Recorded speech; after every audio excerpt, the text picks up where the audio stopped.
But I think even beyond that, if you want to have long-term success, true success, it requires faith in God. And that's one thing I didn't talk about. But for me personally, and I'm just sharing that with you guys because, like I said, I want to inspire youth as well. It does require that. And there will be times where it doesn't, it doesn't look that pretty. But you got to have faith that you're going to find a way. That you're going to be able to, whether it's innovate something or create something or improve yourself. And what happens is that we're like right here, right? And our dreams we want to achieve dreams like right here. But sometimes we want these dreams to come down to us. Mm-hmm.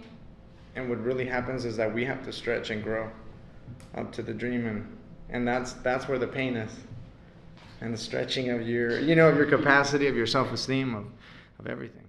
My name is Jose Luis Vallejo. My father was from Guadalajara, Mexico, and my mother from Tijuana, Baja California. And they came here in their early youth. Were parents, obviously, of immigrants, and they always inculcated a high academic standard in my life. And through their support and involvement in my life, from an academic and also an athletic standpoint, and in conjunction with the support of nonprofits in the community, nonprofits like the Barrio Logan College Institute, Anybody Can Youth Foundation, and even Summer Bridge San Diego. I was able to go from, I would say, low-performing public schools in the area of Barrio Logan to being able to go to Bishop's private high school in La Jolla on a scholarship, and then from there go to Yale, graduate in 3 years with a degree in economics. Been involved with them for a few years. They're in the Stockton area. They're outside of Barrio Logan, but it's a neighboring community there.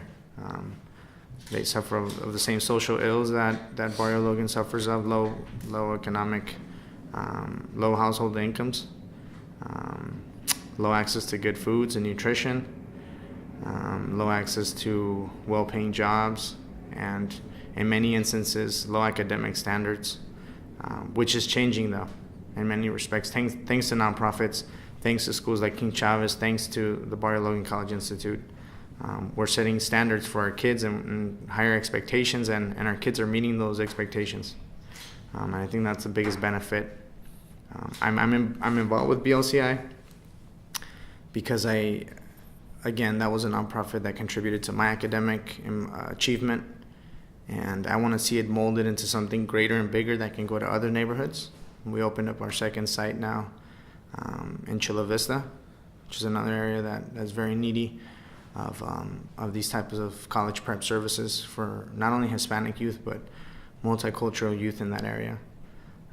And so the idea is to build a foundation, build a model that is replicable and sustainable, and obviously culturally relevant to the student base we're trying to serve. I always have this vision or visual of people that took their time, who had gone to college, were educated, and came back and served at a nonprofit level. That was a big deal for me growing up, seeing that these capable, capacitated folk were taking the time and care and pouring of themselves and their intellect into me, a young person, who, from a statistical standpoint, probably didn't have much potential because of the circumstances I grew up with.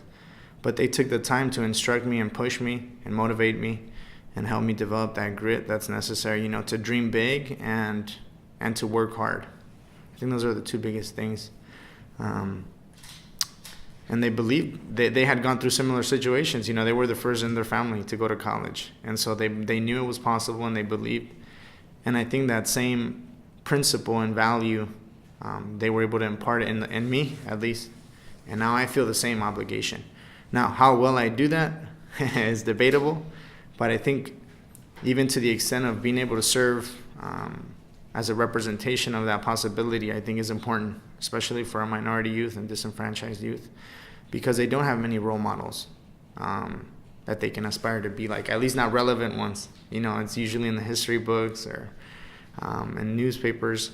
But people from their neighborhoods that grew up just as simply as they did, that went through the same struggles and maybe still to some degree go through the same struggles, to be able to have that voice of encouragement, I think is very important. It was important for me, and I think that was my vision for why I wanted to come back to the neighborhood. Do you have Transform buildings don't transform people.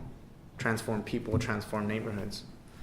And so this idea of building into infrastructure or investing in brick and mortar, while it's a good positive thing, if you're doing it for the direct impact of a youth or an individual, that's good. But I think pouring more into our teachers, who are they are the foundation of our country. Education is the foundation of our country.